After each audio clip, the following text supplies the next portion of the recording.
Who's next? Okay, Felicia, let's wrap this up and move on to the next section. No, we can. It's more what we need for the next time. And that's a fair point. That's one of the things we need to be thinking about as we consider it. I have to say, as usual, I like what Mr. Gardner had to say. Or if it's Dr. Gardner, I apologize, Mr. Gardner. And I like the word consequence, but I think we gotta do.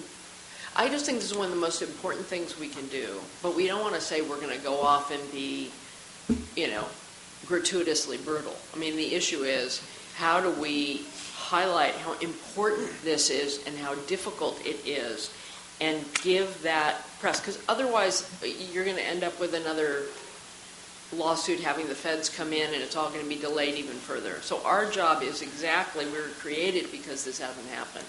So we need to figure out what the basket of language is. I think we've gotten somewhere today in our conversation, but I'm not happy with just dropping it. But I'm totally happy I'm kind of with Tom on that, what it is. But I think we need something really clear and something that indicates that we take the responsibility really seriously and will consider all kinds of things. So I don't want to oversimplify it. When it comes to the calling the water quality standards with what they are, I'm okay with that. I don't want us to water down the issue of flow so much that it's meaningless. There is so much language dilution happening in all sorts of fora that I'm totally fine with putting that language in, and cross-referencing, as Randy said. But I don't want us to drop the flow word too much, because then we're not going to say what we mean and we get back into that same morass, which is how we got here in the first place. And in fact, the legislation... But I'd like to see a new language. The legislation specifically says it is the intent of the legislature to establish an accelerated process to determine the in-stream flow needs of the delta. It is absolutely the intention of the legislation. And then later it says, in terms of consequences, the legislature says that any order approving a change in the point of diversion of the State Water Project or the Central Valley Project from the Southern Delta shall include appropriate delta flow criteria and shall be. So I think there are consequences written in the law, and maybe if we refer to what the law already says and use that as our base, that may be helpful. Randy. The difficulty with highlighting just flow is that you could end up with a percent of unimpaired flow standard similar to what we received that wasn't balanced and that was incomplete.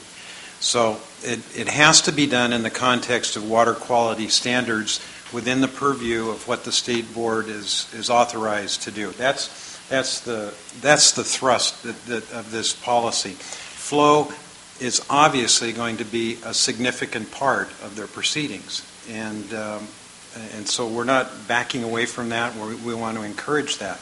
I would offer that we put this policy in the context with the sentence that suggests it's a water quality standard and flow, and if we want to add the other things that we would like them to take a look at, similar to what will be included in the letter that goes to them before the 25th. And then add the additional language that we intend to review this regularly, because we think this is very important, and it's our responsibility to ensure that the statute is carried out in a timely manner. Don? Yeah, just a question, a little bit different subject here, but the chair, you and I have not looked at the Academy of Sciences report yet, and certainly you quoted from it. Where were you suggesting that discussion about scarcity be inserted? Were you in this section, or as a part of that? About the governance? I mean, kind of talk about where were you? We haven't yet talked about how, and I don't think we'll get to how Joe and the staff are going to rewrite the narrative of this entire thing and the structure. Although we had a brief discussion 2 weeks ago of some format changes. But for me, it's the context. It's almost an executive summary. It's the lead-in to the recommendations you make and the policies we're adopting, which are relatively modest because our statutory authority is relatively modest. But the explanation that attracted me from the National Academy was it was somber, but gives us hope and opportunity that if we honestly address the situation and utilize all the tools at our disposal and create new ones if we have to, we can get through the next century. But we have to face the problems honestly and state them honestly, and it's probably going to require all of us in California to adjust our behavior somewhat. I don't think that's either irrational or unacceptable, but in the water world, we've spent most of our history demanding that other people change for one reason or another. And so that's the context. I like the thematics. It's less where it fits, Don, in the precise language of a policy. I was interested. That's why I was asking about it. So you, again, some suggestions. Again, I would be supportive of certainly trying to incorporate that as appropriate. So. Okay. Anything else on this point? Members, I think we ought to take our lunch break right now.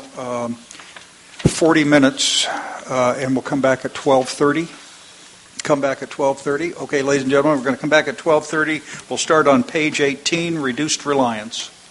Okay, meeting's in recess.